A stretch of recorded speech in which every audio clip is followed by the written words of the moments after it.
Good evening, everyone.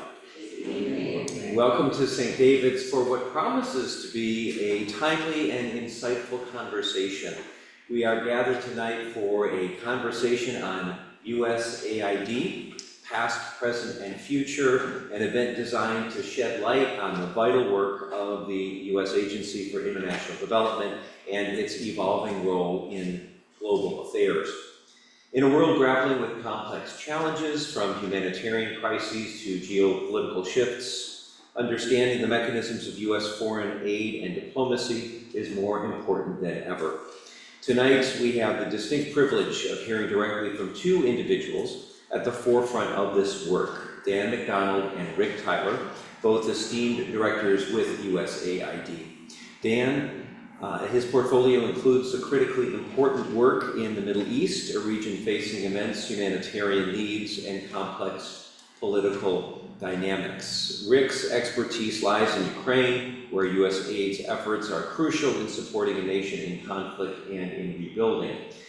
Together, they will offer us an overview of USAID's purpose, its historical context, its current operations, particularly in light of the evolving landscape of U.S. foreign policy.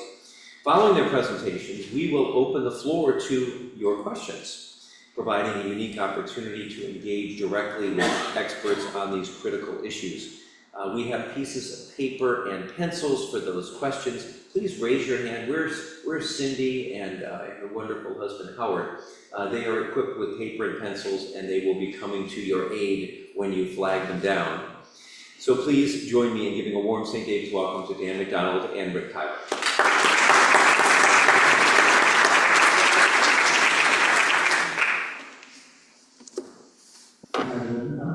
Before I start, I apologize. I have a case of laryngitis that emerged just last night, so please bear with my scratchy voice.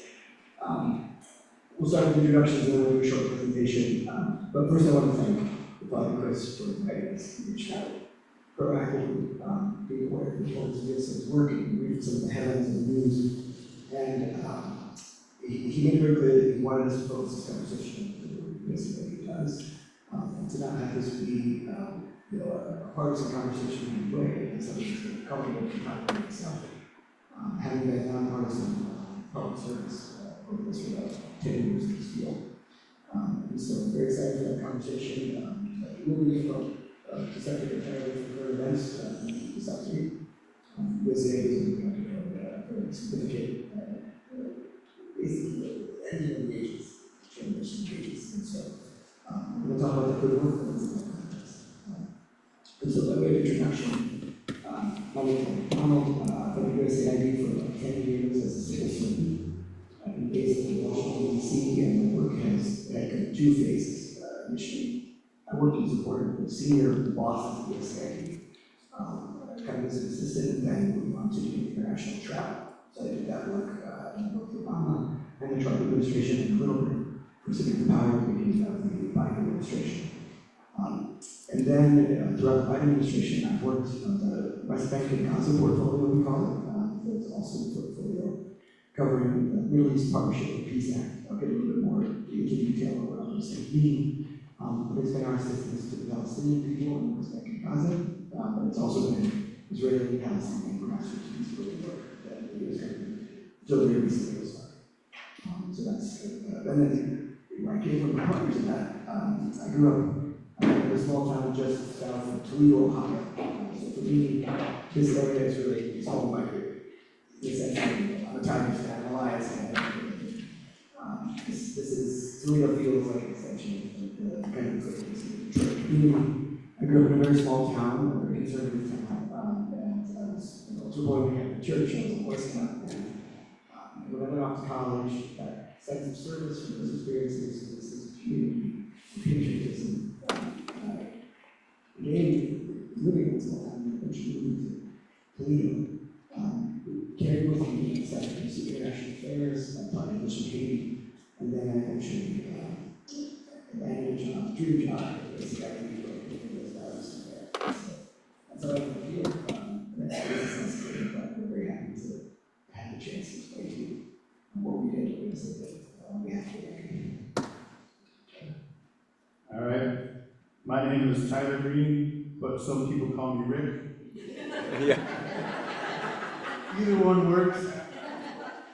I'm from Saginaw, Michigan. I grew up there. I went to Western Michigan University where I got my bachelor's. Then I joined the Peace Corps. I went to Romania, and that kind of springed me into the international development field, where I've been living in the country of Georgia, not the States, next to Russia for about 10 years. And the last 3 years I've been working at the USAID Georgia mission as a democracy and governance specialist. And we'll get more into those details later in our presentation.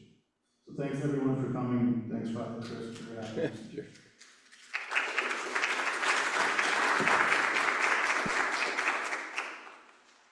All right, so I'm going to start out with a few slides, and then I'll be handing it over to Tyler.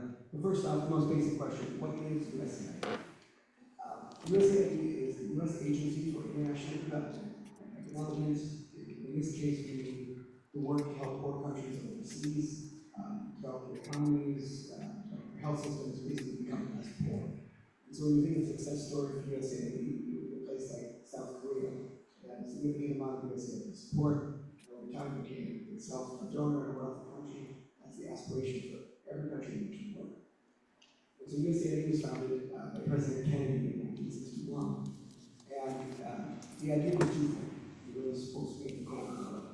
And he said, on one hand, we want to demonstrate American values and American generosity overseas. One of which he felt this was a contrast to the Soviet model that focused on aid and assistance in exchange for something tangible.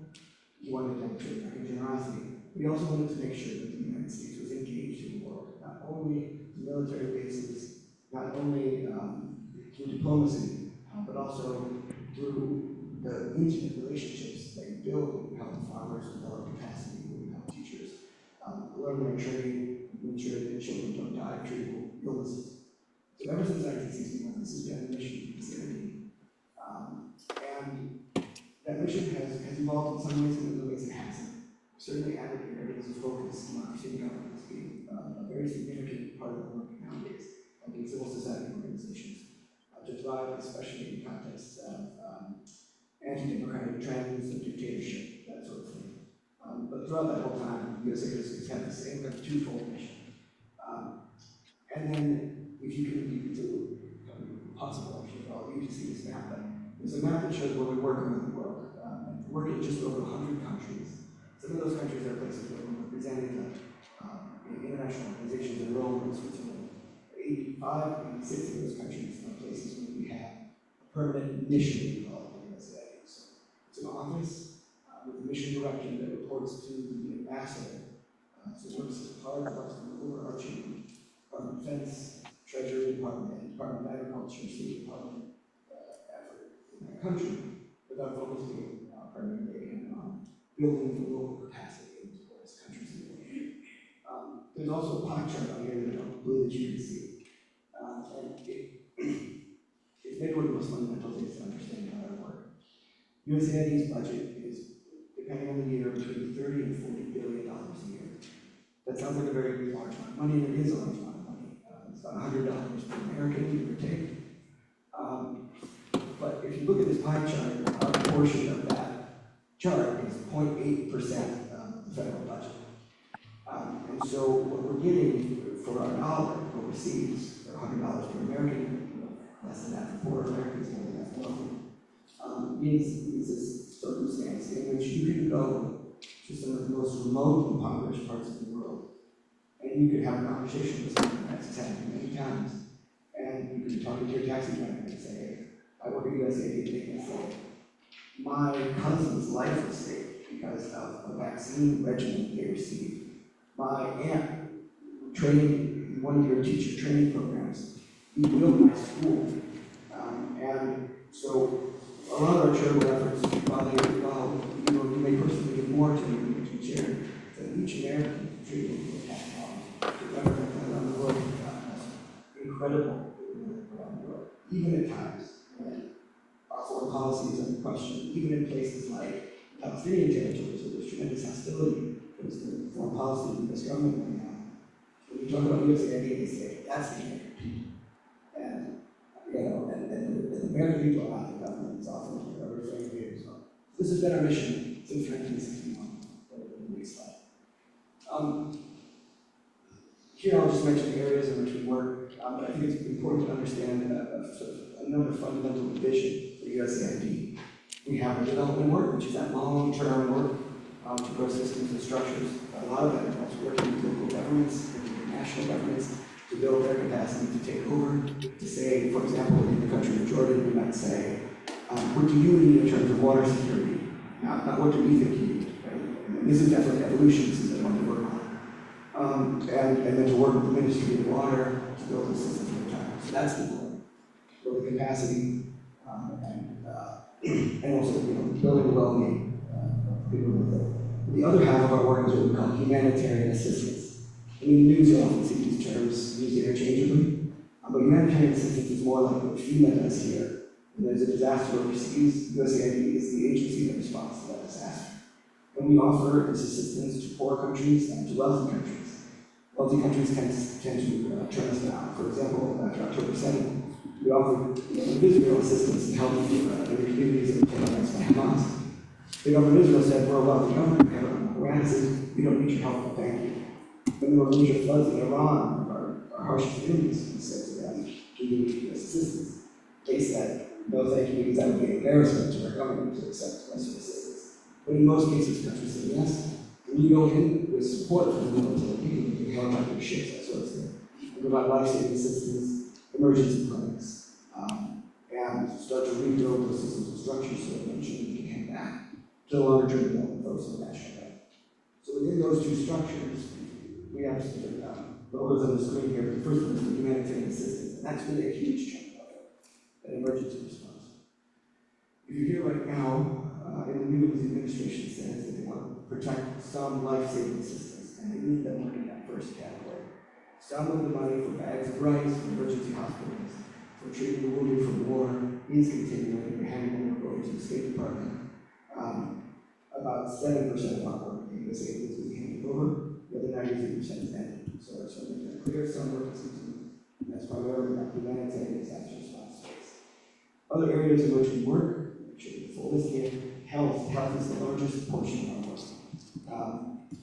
And there's many statistics to share, but throughout the course of our work, they estimate that USAID has saved about 25 million lives that would otherwise have been lost to AIDS and HIV. We continue to maintain about 10 cents per patient per day, or not per day, excuse me, per month. A regimen of HIV/AIDS treatments throughout Africa. That was a program that was championed by President George W. Bush and continued through all administrations.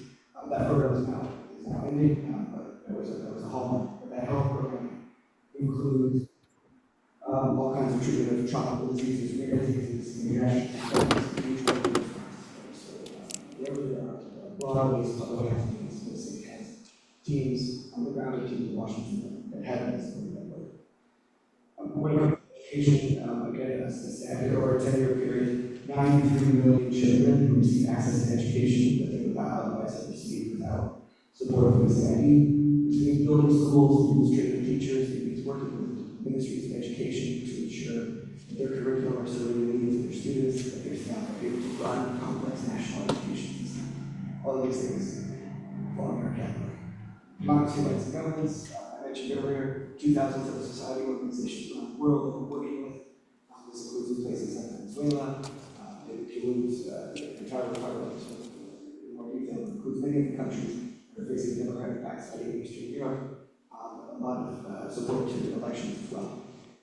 Economic growth is another huge portion of our work. 5 million small and medium enterprises, small and medium businesses benefited in the last decade or so from work with USAID. And that work also includes resilience for farmers, finding ways that we don't need those sacks of rice in the future because their own systems will be using the latest techniques in agriculture. And so that obviously leads to health outcomes, but it also leads to economic growth.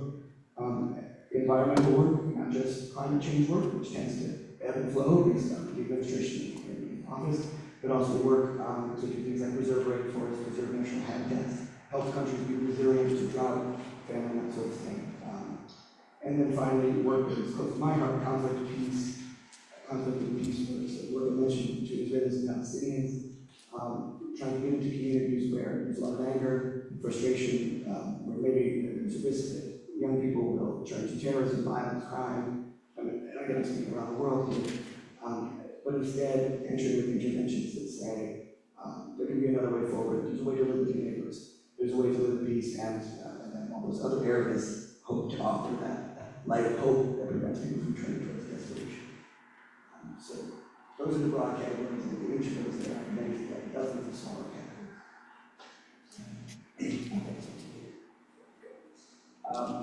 So how do you say benefits and barriers?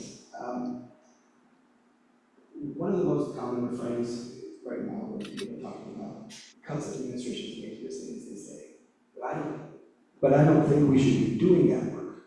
Okay?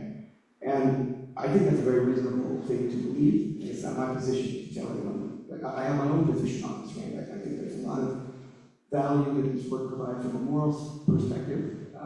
Luke 12:48, to whom much is given and much will be asked, is something that's been a guiding principle for myself and the Christian community that will resonate with all of you as well. But there are two arguments that I make back when people say, I don't believe in that work. The first argument is that the way we express that dissent in this country is through our elected representatives, and members of Congress have not had a chance to weigh in on these cuts. The spectrum of work that USAID does is the product of months, years, decades of negotiation between Republicans and Democrats. Republicans tend to prefer things like opposing dictatorship in Venezuela, for example. Democrats tend to prefer things like climate change work. So there's a sort of careful negotiation that happens over this work. So while I respect the idea of not believing that each one of these programs is valuable to you personally, and perhaps that money could be spent better otherwise, there is a process in which to do it. And I would encourage folks to reach out to their members of Congress on either side of that scale to express your beliefs. But the other half of that argument is, how does USAID benefit the Americans. USAID would not have existed since 1961 if we did not provide both tangible and intangible benefits to Americans. So there's some very tangible things. Every bag of grain we use overseas is American grain. Okay? So a lot of farmers right now are really concerned because they have huge contracts with USAID. There are factories that produce this health supplement that you can give to a starving child that will prevent that child from dying and also prevent the child from vomiting that assistance out. It used to be called plumpy nut. It has a different name now, but it's a high-calorie nutrition supplement. It was produced in Georgia and in Maine. Those factories have had their contracts canceled. We put all of our grain and all of our supplies for overseas in American ships, so American shipping benefits. We have millions and millions of dollars worth of relationships with American universities, especially Big Ten universities, because of the relationship to agriculture, to do research so that those techniques of how does one irrigate a field in a drought-ridden country with minimal resources, what kind of seed is best equipped to handle the realities in sub-Saharan Africa. Those research relationships here benefit universities, benefit people overseas. And then we have the very intangible benefits also. In addition to the work as farmers and corporations and universities, we are buying with these dollars of goodwill I mentioned before, but we're also buying influence with these governments. If you think about what a military base gets us, a military base gets us a chance to respond quickly if there is a crisis. What an embassy gets us is a chance to have a conversation day in and day out with the local diplomats to be present. But development gives us something to give and to work and to negotiate and to offer every single day, whether there's a crisis or not. It's much more difficult to do diplomacy if you don't have that carrot to offer. We're certainly happy to help you build this idea like, yeah, you rejected this Chinese or this Russian offer of some kind, right? And it's also, the military tends to be very supportive of our work as well, because they say, we need to spend less money on bullets. This is a direct quote from President Trump's former chief of staff. He said, we will spend less money on bullets and more money in the USAID expense. Because they understand that a world that is more chaotic, a world where there's more extremism, more desperation, is a world where hot wars are more necessary. And so we gain tools for diplomacy, and then we also gain influence against our adversaries. Right? The Chinese especially is spending a lot of money in the developing world, but they do not spend money according to the well-established principles that Europe, Canada, Australia, and the United States use to make sure that money is tracked, to make sure that money goes to those most in need, to make sure that money has the most impact. The way the Chinese tend to operate is they say, we'll build you a soccer stadium in exchange for you voting with us in the United Nations. We'll build you a highway, but we won't stick around to maintain the highway if you make a favorable trade deal with us. And so as we step back, we will create more opportunities for the Chinese especially, the Iranians in some places, Russians in other places, to step in and fill the void, but not to fill the void in a way that's good for human beings, but in a way that will be very good for their ability to manipulate global politics and to seize their hand when it comes to global power competition. So a great deal of gain through the money we spend again by $100 per person in this country.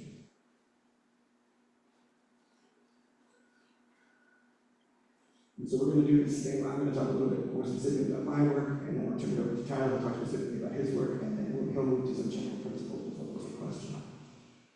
I have some photos up here that you can't see, but I mentioned that my first job was doing overseas and international travel and assistance to bosses. So I came to USAID doing that. I was just happy to have a job at an organization that I respected so much. But one of the things I learned in that position, that job, is how delicate and difficult it is to justify and explain U.S. foreign assistance to overseas, but also here in the United States. Spent a lot of time curating travel for members of Congress and their staff. I have a picture here of myself. I'm actually not in this picture, but I'm about 3 feet outside of the frame. Ivanka Trump is in the middle of it.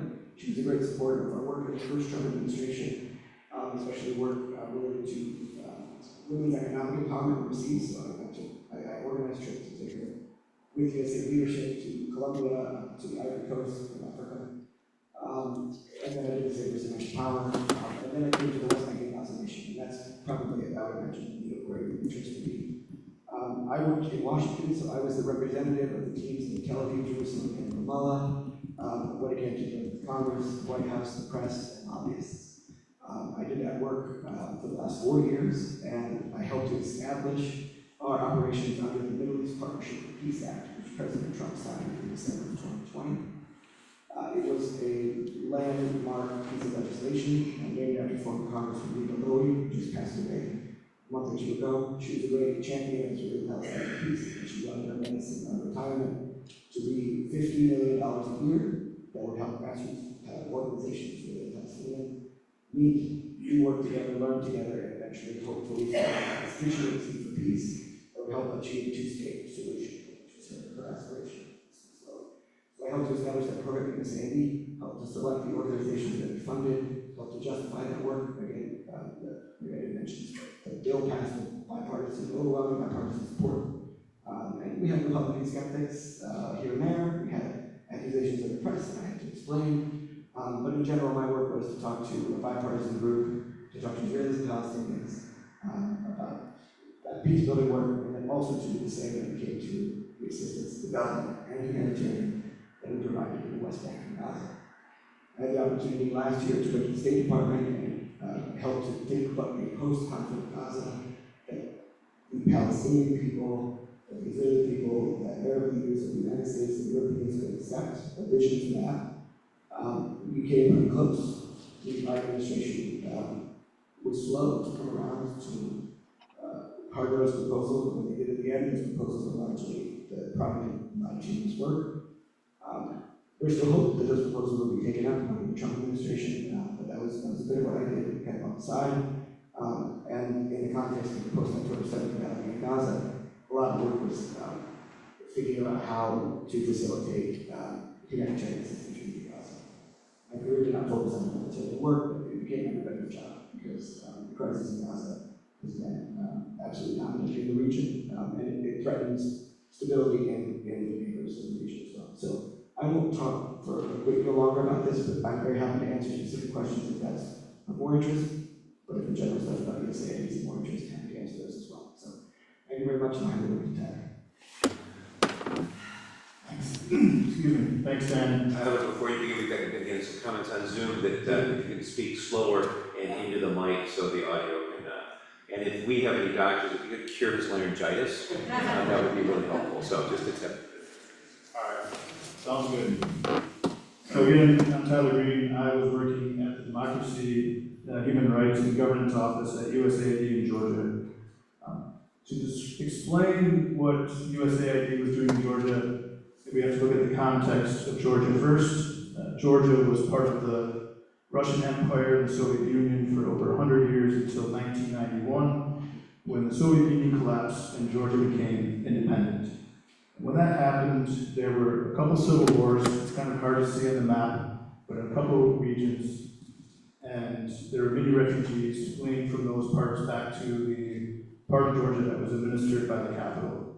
And that was USAID's first work in Georgia, was this humanitarian aid that Dan spoke about. And it was the bags of food that you see all over the news that say USAID from the American people, which is one of the most recognized logos all over the world. USAID worked with Georgian people and the government and then developed Georgia to becoming a middle-income country, and our humanitarian assistance was no longer necessary. So we moved into economic growth work, so working to develop their private sector, increasing trade, in particular with Europe and the United States, so they would be less dependent on trading with Russia. And then we also worked, like my office, in democracy, human rights, and governance. So we worked with them on all their elections to make sure that they were free and fair and transparent. We worked with the national government and the local governments to make sure that they understood their citizens' needs and they governed in a way that was responsive to what their citizens required. We also worked with the judges and the courts to increase rule of law and transparency of that process, and also with civil society organizations that were watchdogs of the government, making sure the government was held accountable, that they were transparent, they were not corrupt, but also with civil society organizations that work with persons with disabilities. worked with ethnic and religious minorities. So making sure that these minority, vulnerable populations were part of the political process. Strengthening their democracy meant that everybody had a voice in their democracy, like we have in the United States, but we continue to work for that, and we helped bring them along on that process. What's happening in Georgia now is you have a massive battle of information warfare between the United States and Europe on one side, Russia and China on the other.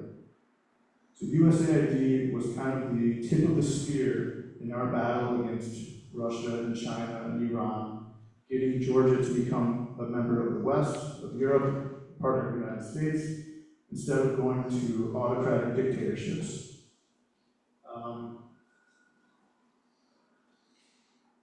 One example of partnership that we did in this aspect that brought me close to home, was we partnered with an NBA player. His name was Zaza Pachulia. Anybody remembers him? He played for the Detroit Pistons. He won 2 NBA championships. He was an all-star and he's from Georgia. So he was a local celebrity in Georgia, a huge deal. He still works for the Golden State Warriors, but he'd come to Georgia from time to time. And he started a basketball academy in the capital. So we have a photo of him when we launched our partnership with the American flag, a guy that the population loves and respects, partnering with the U.S. government to do a 3-year healthy lifestyle campaign through TikTok, Instagram, YouTube, and on TV, and then also bring disadvantaged youth from the regions to the capital to participate in his basketball academy. So it did good, but also was a huge public relations win for the U.S. government when we were trying to win hearts and minds of the Georgian people. So, as Dan mentioned, if there are more questions about what we did and the missions that we worked in, we're happy to answer in the Q&A session. So moving on to what happened to USAID. So in January, there was an executive order to review all USAID programming, which is normal. Every new administration does a review, and they make different changes.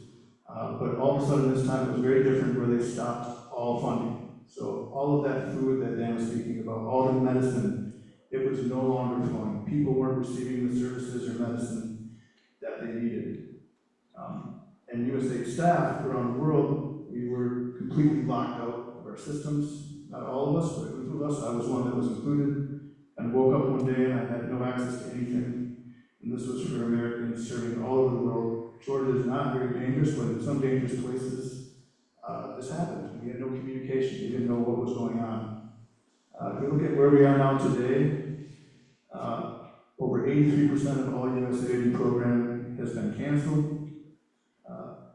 About 20,000 Americans have lost their jobs. So not just at USAID, but also our implementing partners. And there's huge firms all over the United States that implement USAID programs, that all of those people lost their jobs overnight.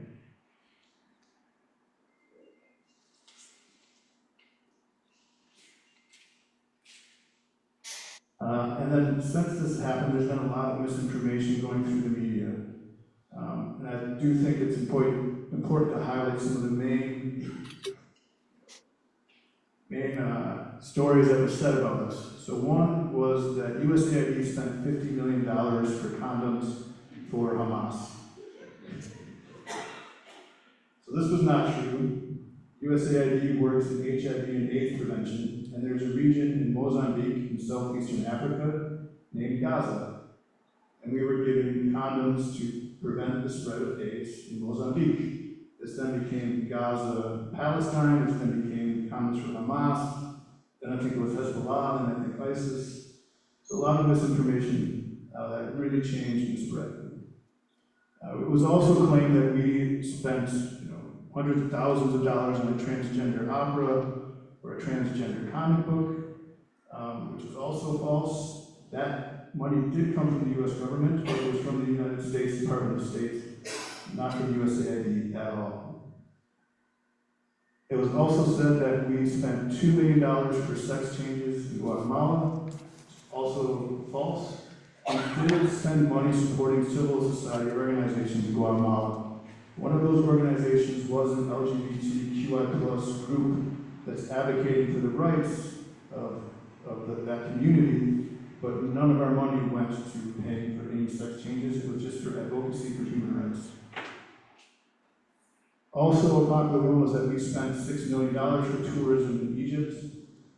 Also false. We did spend a lot of money in Egypt, but the specific program that we're speaking about was in the Sinai Peninsula, which is the northeast part of Egypt, which borders Israel and Palestine, which is a hotbed for violent extremism. So in 2019, this program was launched to provide education for the youth and also create economic opportunities to try and lead young people away from joining extremist groups and have an education and a future. These are just a few examples. There's a large number of these examples and misinformation that's been spread about USAID.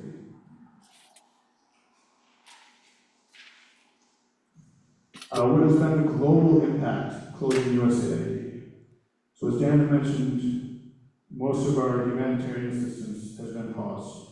All of this food that was going to disaster areas and areas of crisis was stopped, as well as medicines that were going to treat people that had HIV, Ebola, tuberculosis. All of that gets stopped overnight. Some of it has been resumed, but a lot of it, most of it is just stopped.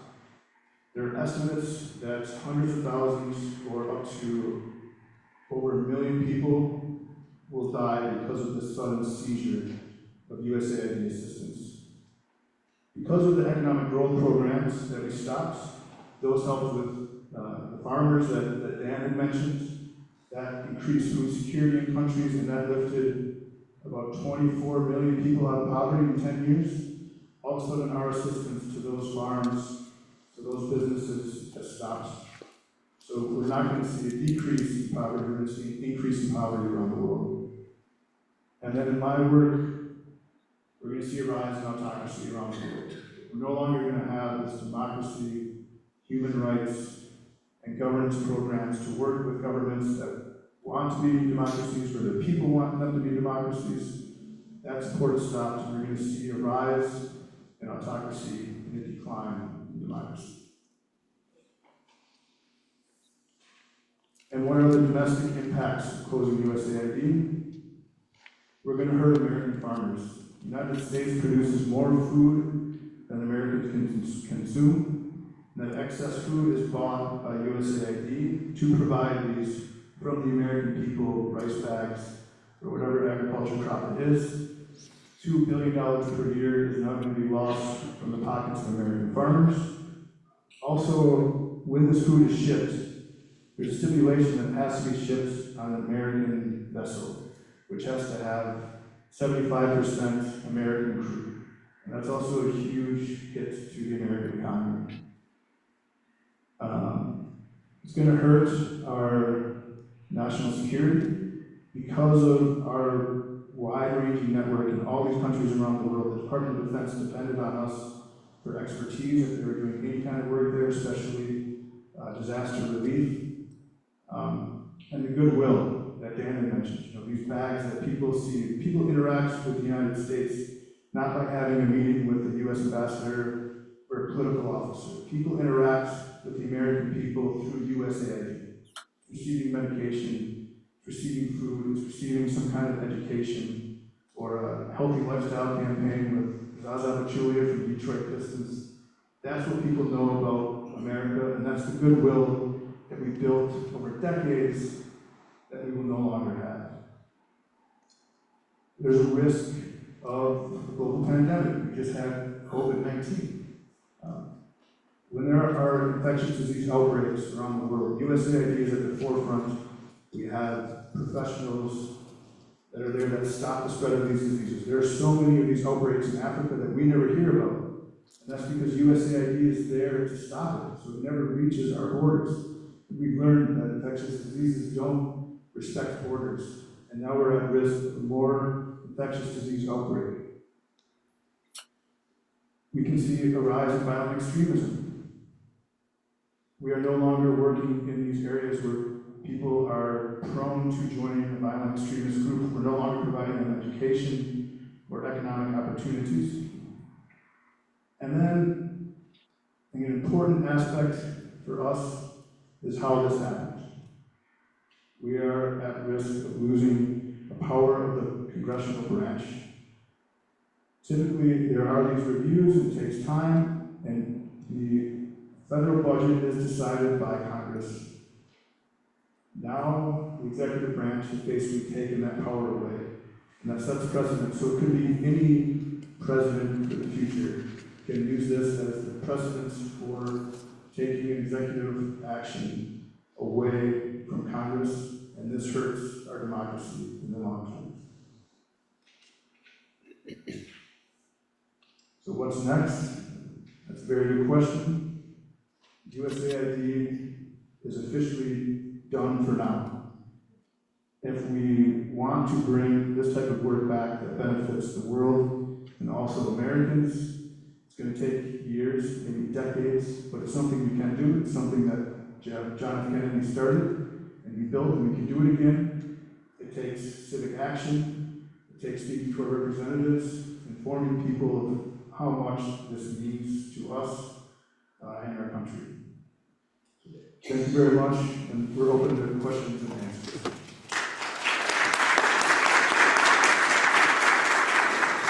Once again, Howard and Cindy, if you want to raise your hand, if you've got a question, please write it down, bring it on up, and we'll ask it for you. While they are getting busy doing that, I've got a couple questions myself. You know, Marco Rubio just, I think it was yesterday, said there have been no deaths as a result of USAID being canceled, if you will. And so I'm interested in the discrepancy here. I mean, you said there'd be up to 1 million. Certainly, what do you make of that? Well, I would first identify that it's Marco Rubio that made this statement.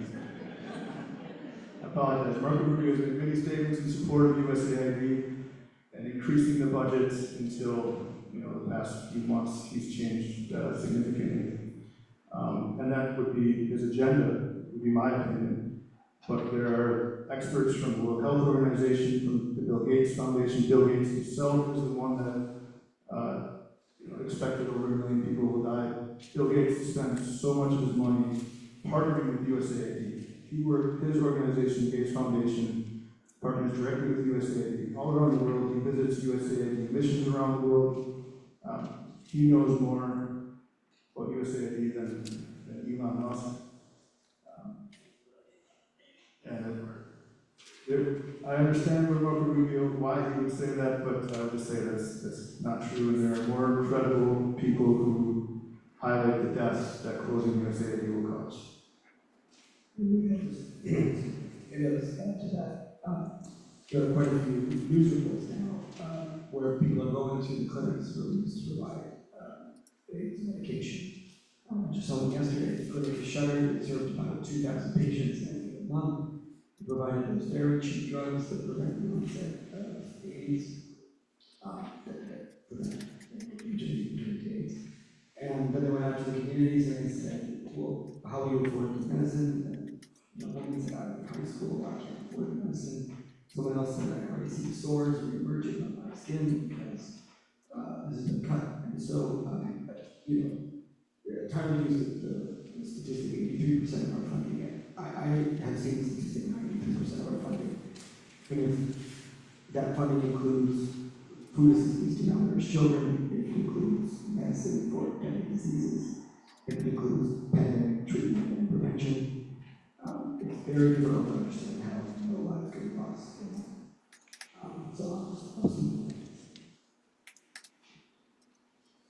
You got a lot of questions, guys. So I'm going to put mine to the side and ask one about Palestine and Israel. So it's going to be directed to you, Dan. Given the maximalist ideology that has taken over the Israeli culture and government, is a two-state solution even possible at this point in time? I'll leave it there. Sure. It's a great question. response that I generally give to this question is twofold. First, I say, right now, the legitimate government of the Palestinian people is the Palestinian Authority. I understand that the Palestinian Authority is corrupt, it has many problems, but their position is that they seek a two-state peace.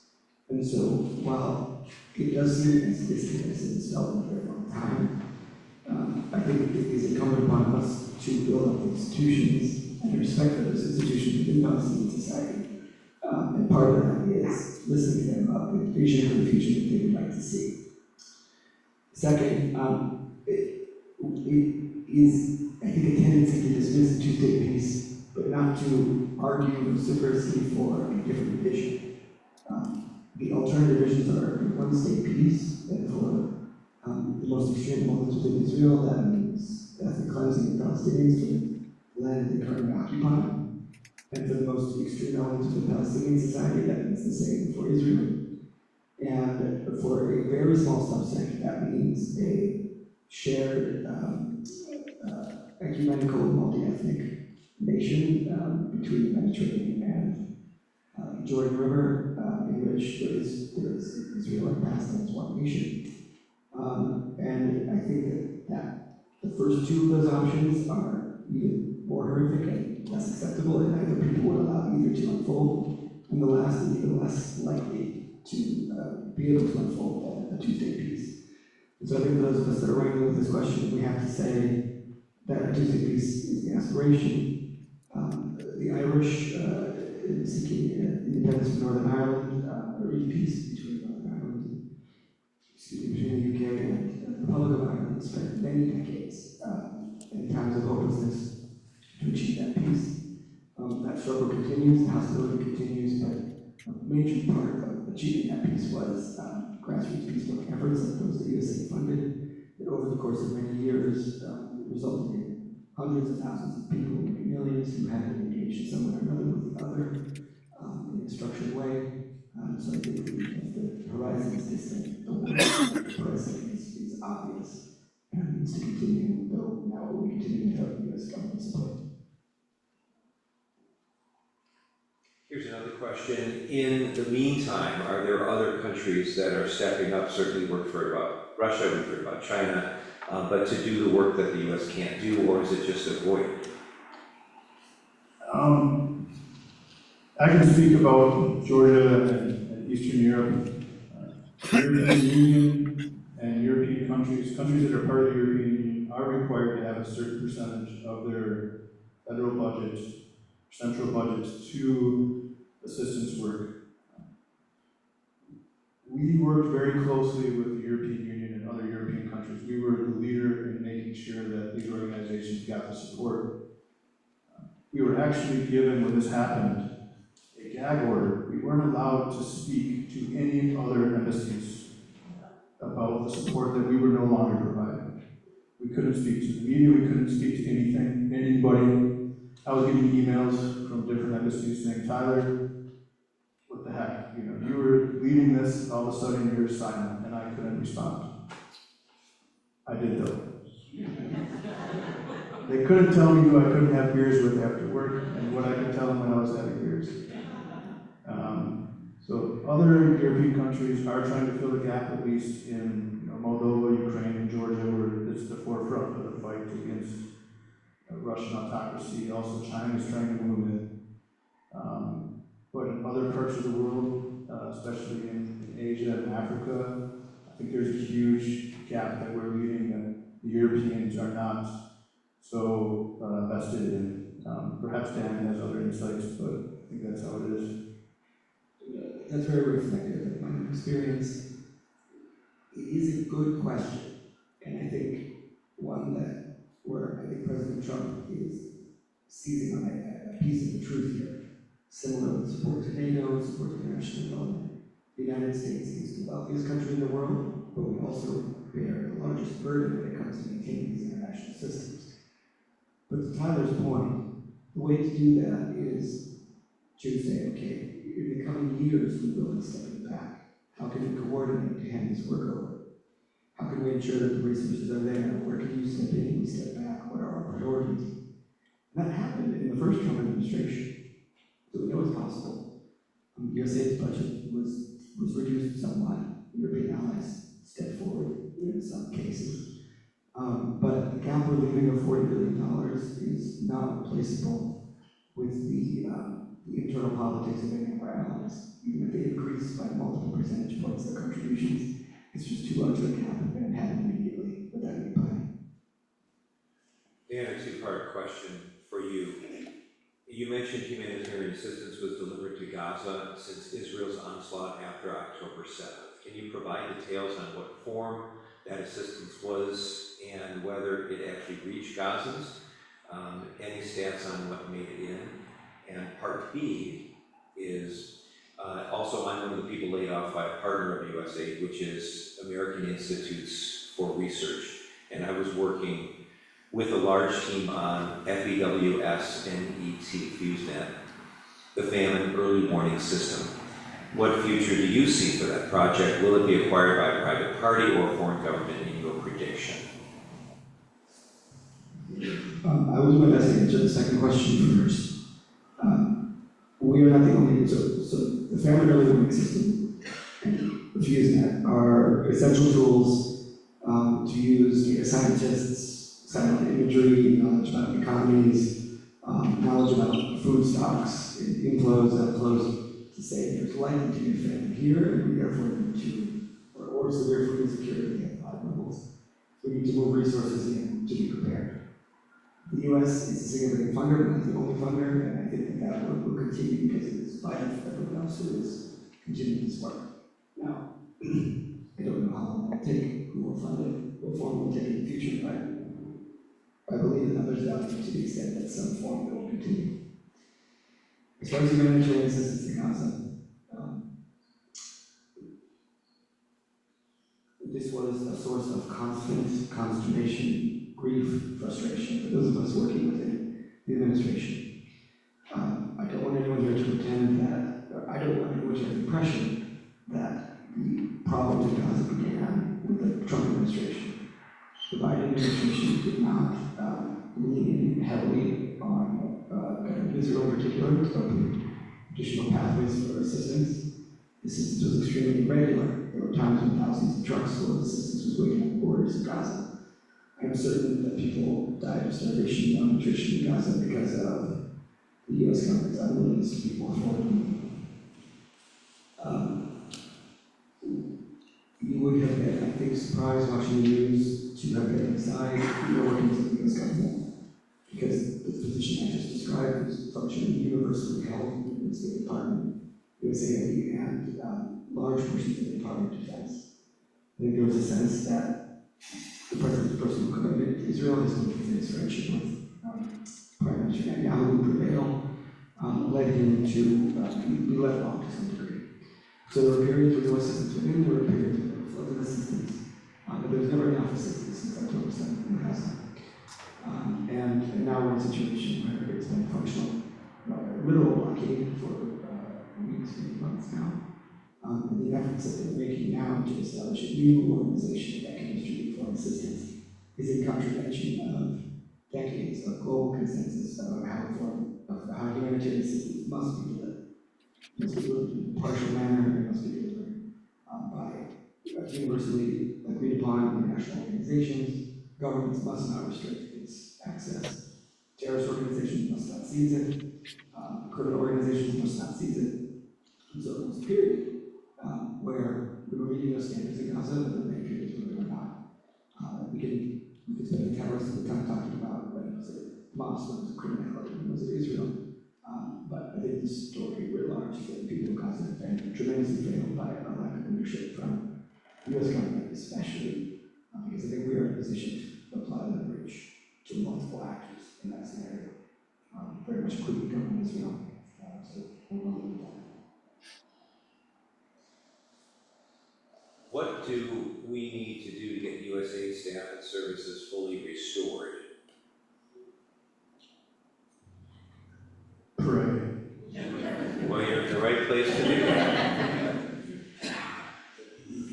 I mean, as I touched on, it took decades to build everything that we were able to accomplish.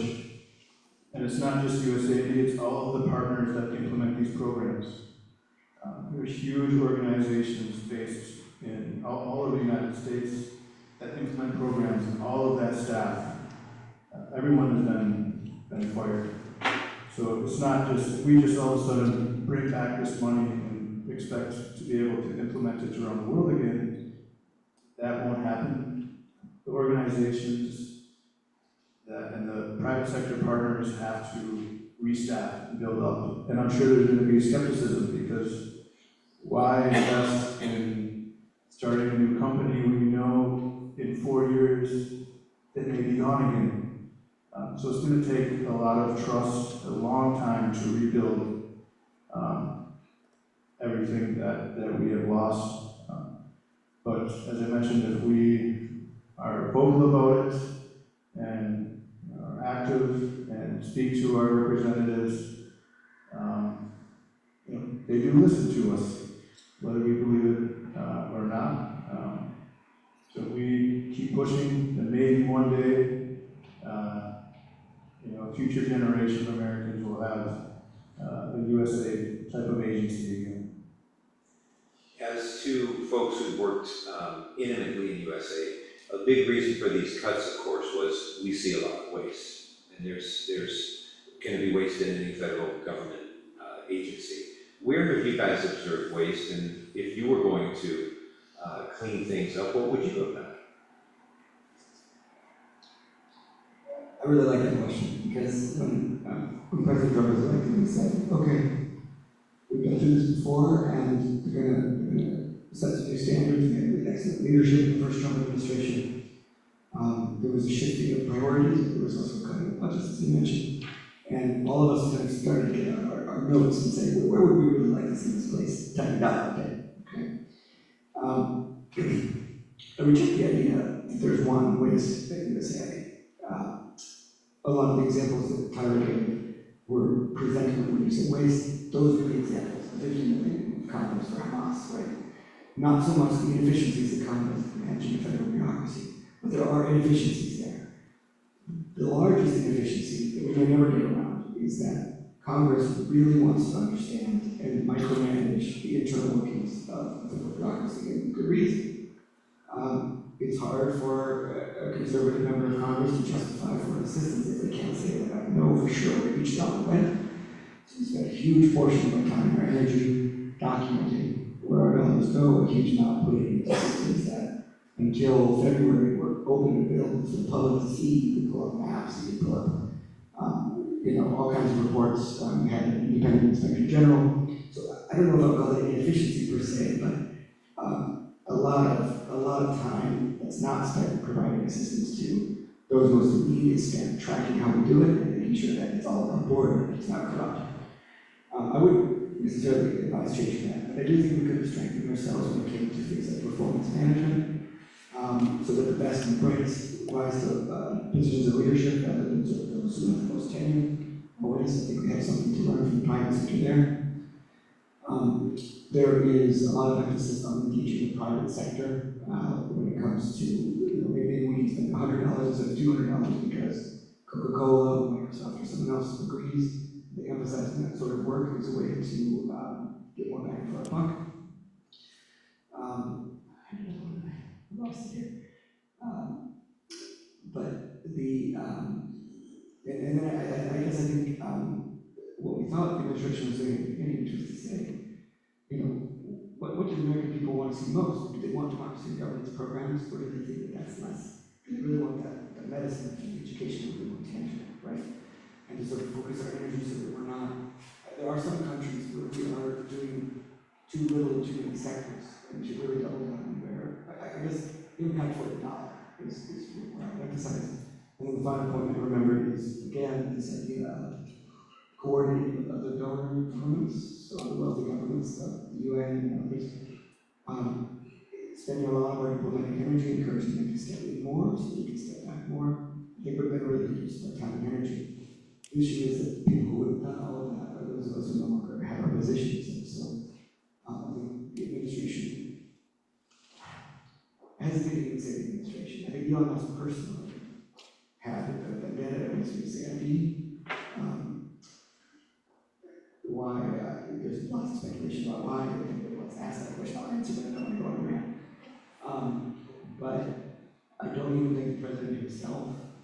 envisioned as zero out of USAID from the beginning. I think some of those around him seized the reins actually very quickly we would have been very eager to find those efficiencies and find ways to get more bang for our buck. I think especially new generations come in, the ways the old generations did, because we got some thoughts, we got some ideas, and we were eager for that process, as we always have as an administration. I could add, working in an international mission, I think probably everybody that has a job, you're always used to complaining with your colleagues after work about challenges in the workplace and why it's inefficient. And with USAID, the inefficiency was mostly because there was not fraud and abuse. Everything we did, there was so much oversight, and you had to get 100 signatures to get something through, to make sure that there was way too much oversight. So that's why it was inefficient. Okay, I take that back. It was still efficient, but the kind of efficiency that I would have liked would have been removing some of these layers to make sure there was no fraud and abuse. So I think those go hand in hand. If you increase the efficiency, you're going to see more fraud and abuse. I would have liked more efficiency and more fraud and abuse, but when I think of what you do and how I see Americans, one of the gifts we bring is that we always think we can do something more efficiently. We can build a better mousetrap, we go at it. And so we have this part of us that is a core value of Americans. And we also have one that is extremely charitable. I mean, I think a lot of Americans understand how blessed they are and how they want to give and they want to help. And they see the news and they see how people suffer. And you kind of see this is a play between the two, the charity that we have and the efficiency that we want out of our government. Is this then just a pendulum swing that you're seeing? You guys have been in this for a while. Is this going to, say, come back to a place where Americans will be able to perhaps be that more generous side of who we are? I guess my thinking is that the way that this happened, I do not take this as a reflection of the values of the American people specifically. The president did not campaign on shuttering USAID or drastically reducing foreign assistance. Project 2025, which the Heritage Foundation produced, which has been a blueprint for a lot of the administration's actions so far, basically said what I said about USAID. We need more private sector engagement. We need to engage our donors to do their part. We need to think about some of these old IT systems, internet and technology systems we're using. We need to think about cutting down bureaucracy, like Tyler mentioned, but they didn't talk about eliminating this. So I don't necessarily think the pendulum does swing so much. I think it's years and years and years of careful negotiation that brought us to this point. And it feels like a point of equilibrium where the priorities of more conservative Americans and the priorities of more liberal Americans kind of meet in the way that we do business like this today. And that was reflected in my conversations with congressional staff. I think it is still, and members of Congress themselves, and it's still reflected in those conversations actually. There's a lot of frustration even from Republican members of Congress that they didn't get a chance to weigh in on how this should happen. And so I think that generosity has held strong. It held strong during recessions. It held strong during the global pandemic. And I think it's still there. And that's part of the reason that I felt compelled to come to all of you and speak, is that I don't think I delivered a message that's at odds with the values of the American people. That USAID is something valuable. There's this bold enough talk about when they, it's been a few years, they do it every once in a while, and they ask a wide cross-section of Americans, how much do you think U.S. government spends on foreign assistance? And they say about 20%. And they say, do you think that should be more or less? And they say less. And then they say, what should it be? About 10%. And as I showed them, I think it's less than 1%, right? And so it gives you a sense. Americans think that about 10% of their tax dollars should be going overseas. I don't think that's fundamentally changed. Tyler, do you want to weigh in on that? Is there a pendulum that goes between them, and will the U.S. recover its hands at kind of its true conscience, which is to be, tending to the needs of the least of these? I don't think there's a pendulum anymore. It's gone, but I don't think that closing USAID is a reflection of U.S. conscience. That was one action that was, I believe, not very well thought out. But I don't think that that's representative of the American people that I know, or at least Michiganders. It could be different with people from Ohio, I'm not sure. Don't start that. I want to ask a question because we have somebody very special here who says, I was born and raised in Ramallah and have seen the benefits of USAID. But what hope can USAID give to the people of Gaza at the moment? And from what you've described, it's not going to be a lot. It's similar to my previous answer. It won't be USAID getting the hope, but I think we're seeing a change in American attitudes towards what's taking place in Gaza. And I think that for all the horrors that have happened in the last 600 days now, Americans have turned their attention to a conflict that Israelis and Palestinians have never been able to turn away from. They're seeing the degree in which its brutality has increased. They're seeing reports in mainstream media about cyber violence in the West Bank, in addition to atrocities in Gaza, in addition to atrocities committed on Chapter 7. And they're saying, they don't like what they're seeing, and they're calling the government, they're calling the leaders to do something to end the war in Gaza, to end violence in the West Bank. And we're maybe returning to a place where the average American will see peace in the Middle East as a priority to them personally, and I think that that will make peace much more likely. Similarly, I think one of our politicians here, that's an aspiration we have, the more our leaders will respond accordingly. So there's not a lot to be hopeful for right now in that part of the world, and certainly as a Palestinian, I think it's been years and years of decline and growing hatred and fear, but I do think that the United States has a huge role to play in the future, and that the American people's awakening is a big part of it. USAID is no longer accepting donations, obviously. Are there places that you all recommend that those dollars could or should go?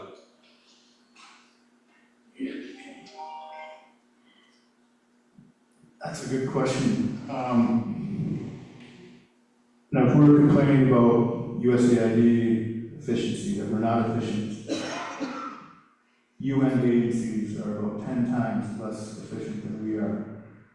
But they are still continuing to do their work all over the world. It was a joke about them being really efficient. Please don't let that deter you from here. But for example, UNICEF is an organization that works with children all over the world, and they do very similar stuff that USAID did, and also with clean water and health and sanitation. We work very closely with UNICEF in Georgia. In these areas that were occupied by Russia, USAID could not go there because we didn't recognize those de facto governments, the US government. So USAID did all of our programming through United Nations agencies such as UNICEF. So I would say if there was something that we could funnel money to, I would probably recommend a UN agency, in particular UNICEF. I would agree with that.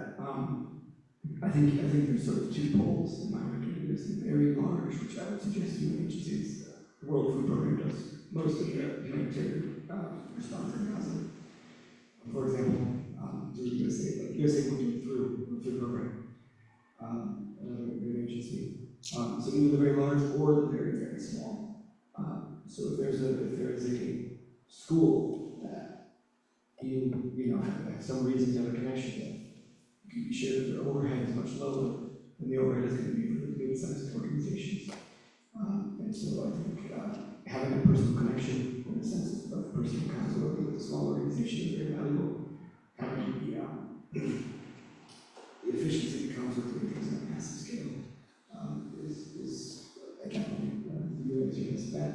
But we all have efficiencies and inefficiencies in our own ways. Right? UN is inefficient because 180 countries have to agree on how they function. USAID is inefficient because Congress demands a tremendous amount of accountability and oversight. Private sector lacks some efficiency because it's thinking about taking some portion of its functionality and turning it into profit. Large organizations like the Red Cross, for example, wonderful work, but have to think constantly about fundraising. It creates parallel systems to that, competing nonprofits, right?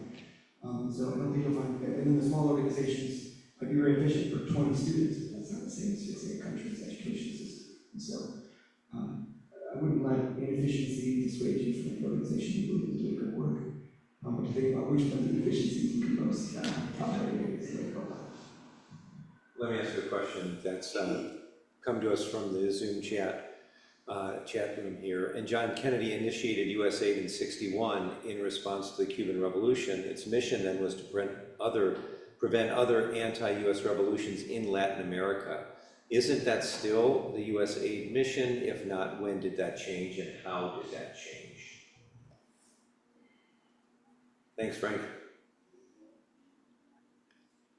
That's another good question. I'm not a USAID historian, so I can't go that far back. But given the work that we're doing in Georgia, Ukraine, and all over, we're fighting this information warfare against Russia, trying to build democracies. We are still doing that work. It's very important work in countries where it's a strategic partner of the United States, in that region. And probably what would be Central Asia next, in the Stans, where you have the growing Russian influence. We would have liked to see a lot more democracy work in those countries to build our allies and stop autocratic takeovers, which would then be allies of our enemies. So that work has still continued. In terms of when the humanitarian aid and disaster response started, I don't know. Maybe Dan has information on that. So I guess I think the question, I've had this question from friends who have kind of left wing end of the spectrum, who are skeptical of USAID because of that history. We had a really sordid history in the Vietnam War as well, using experts in water infrastructure and food security to deprive communities of access to water and food so that the Vietcong could not find refuge there, for example. And my response back to them is not to justify everything USAID does. We are a tool of influence for the US government. We're not operating entirely purely on which dollar we provide greatest benefit to those most in need. That's a huge portion of what we do. We also think about rivals, we think about influence, we think about using our assistance as a diplomatic tool. But no matter who leads this country, USAID would have been a vital, valuable tool. And so I think for us, the task is not so much to undermine the instrument of USAID specifically, but rather to elect and bring about a country with moral leadership that we respect, who will then use USAID as a tool in a moral manner. It certainly is not always the case, but I'm sad that the tool has been dismantled, so now we'll have to both rebuild the tool and build this moral future in terms of our leadership. A couple of questions about certainly why is Congress not stopping this, anybody trying to reverse these actions. And I think that leads to something you and I were talking about earlier, which is where you see a future in these decisions being turned around. And I think as we conversed earlier, you brought up the court system, and we've certainly seen that in the papers, et cetera. Could you address that?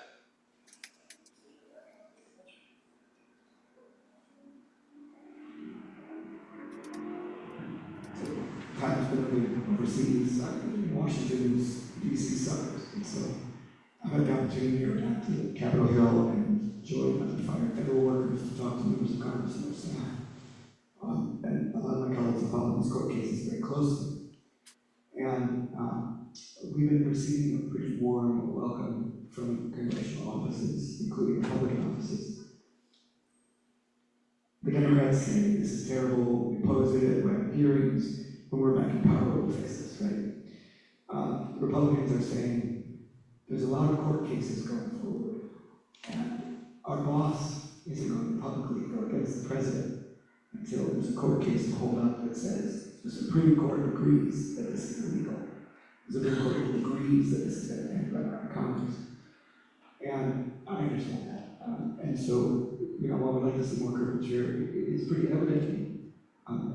Well, I'll give a little background. In the 1970s, Nixon said something similar to what Trump's saying now. He said, well, I just don't want to spend the money that Congress gave me. I'm choosing not to spend it on priorities that they gave. The Congress got very upset and passed what's called the Impoundment Act. It says the president must spend the money Congress appropriates in the manner that Congress appropriated. The administration challenged it with the Supreme Court, and the Supreme Court said, we agree. So what the administration is saying now is maybe a new Supreme Court will overthrow the Impoundment Act and allow the president to decide which dollars from Congress he or she does or doesn't want to spend in the future. But right now, there's no real legal ambiguity. They're hoping basically they're getting a better referee. And so it's frustrating to hear that from Republican members because it's unambiguously illegal to choose not to spend the money that's been appropriated. Second aspect is any mass firing of staff, any closing of a congressionally created agency must be done through congressional action. And so all of these court cases are, a lot of the judges are saying, well, what do you mean to the government lawyers are saying, what do you mean you don't have a theory of the case that they're kind of baffled? How did you close it if you don't have the authority to do that? So we do believe that these cases about the rights of employees, about the Impoundment Act, about the budgets, about the termination of a congressionally created agency make their way to the Supreme Court. And anyone who's been following the news know that this court is going to take measures and positions that buck past precedent. And so I would say we're functioning in an area now where any member of Congress could reasonably say that's illegal, but they could also reasonably say, but maybe it won't be in a year if the Supreme Court rules differently, in which case we will have to stick our necks out there. And so, but Republican members are also frustrated because this represents a depriving them of their ability to respond to the wishes of their constituents. And that USAID is not at the top of the minds of most American constituents, but Social Security and the administration, NOAA, ability to predict weather patterns, FEMA funding, they're starting to get calls about student loan, repayment programs where you call the office and no one's there, this sort of thing, and they're frustrated that they can't, that they set something in place on behalf of their constituents that's no longer there and they have a say. And so I do think we'll see more courage from Congress as some of these court cases work their way out there now. I would say I keep being the bearer of bad news, but even if Congress did try to overchange this, or they went to the Supreme Court and they ruled against the administration from closing USAID, it would still be too late. All of the many partners are bankrupt, most of them. Damage done. People overseas are fired, they're moving back home, they have to move on with their lives.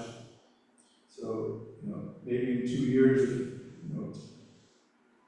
Congress decides to try and bring it back, the damage has been done.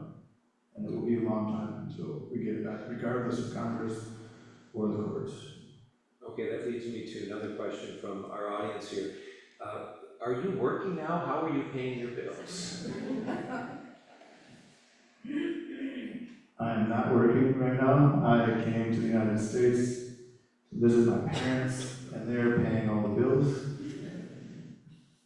I'm going to go back to Georgia and try to figure out my life from there, whether that's coming back to the United States or going somewhere else overseas. The future is still unclear.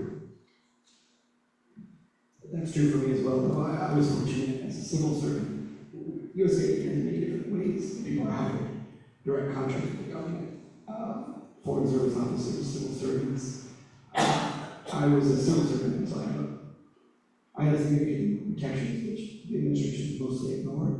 But one of the benefits we get is that we have to at least get 60 days of pay before we can be terminated. And so I will lose my job on July 1st officially.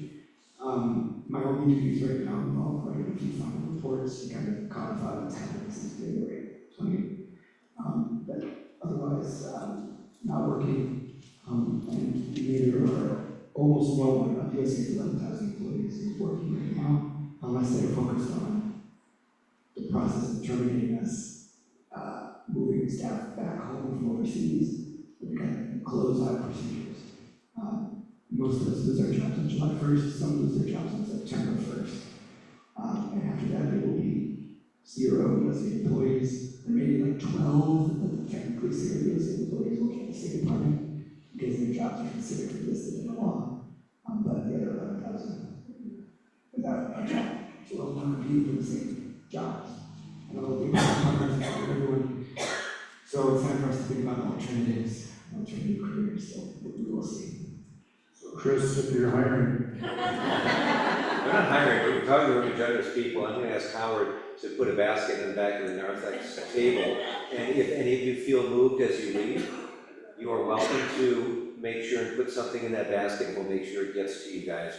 This kind of exhausts our questions, and I wonder if you guys would be willing to stick around for a little bit, if some people want to come forward and ask some questions personally. And so as we bring our presentation to a close, I do want to extend my sincerest gratitude to everybody who joined us tonight. Your presence, your engagement is a testament to the importance of understanding the complexities of global affairs and the critical role organizations like USAID play in shaping a more stable and just world. A special and heartfelt thank you goes to Dan and to Tyler. Your insights and your multifaceted work at USAID in the Middle East and Ukraine have been incredibly enlightening. We deeply appreciate you sharing this expertise, your experiences, and your invaluable perspectives that you bring from the front lines of U.S. foreign aid and diplomacy. You've truly helped demystify some of the essential work, I know for myself, and I'm sure for others, that USAID does. You all were given a handout as you came in that allows you to sign up for future events of this nature at St. David's. If you'd like to be informed, please fill out that form, leave it with Cindy or with Howard as you leave. They'll be collecting them at the door. We hope you leave tonight with a clear understanding of USAID's mission, of its challenges, its future, its vital contributions, how you can be involved in bringing that agency or something like that to help with the humanitarian assistance and long-term development in this world. The questions from our audience, thank you, they were thoughtful, they were engaging, demonstrating our community's keen interest in these pressing issues. So thanks again for coming. We encourage you to continue learning and engaging in these important topics. Please a round of applause for our guests.